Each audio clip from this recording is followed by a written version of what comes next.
Ngayon, nandito na naman ako sa ampalaya ko. So, ang gagawin natin, kasi wala tayong pambili ng gamot para sa mga uod, para sa mga insekto, sisilipin na lang natin ang mga dahon nila. At kukunin ang uod. Humanda ka na uod ka. Kasi papatayin kita.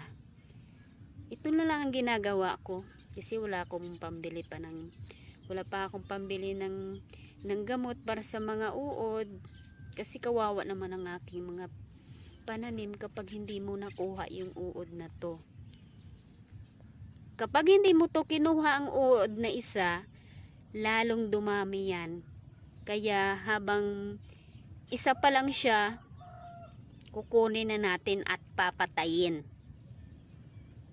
Kasi yan ang mga insekto na sumisira ng pananim natin. At sisilipin natin yung mga dahon. Ayan.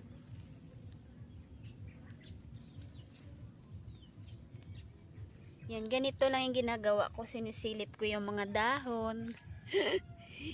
Sinisilip ko yung mga dahon para makita ko yung mga uod.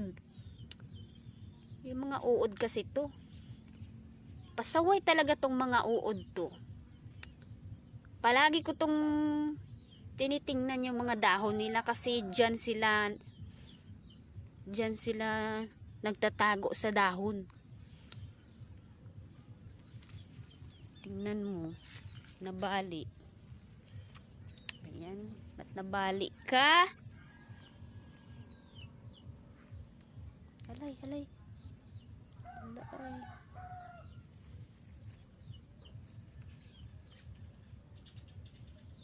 Bayan, nabali. Kawawa naman, nabali siya. Bakit ka ba nabali? Ganyan talaga ako mag-alaga ng tanim ko. Nagkukwento ako sa kanila. Bakit ka ba nabali? Kawawa naman to, nabali.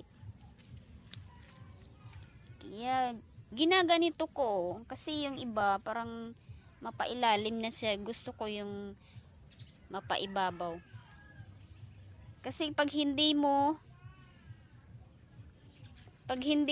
inayos to yung mga nila, mapailalim sila, hindi sila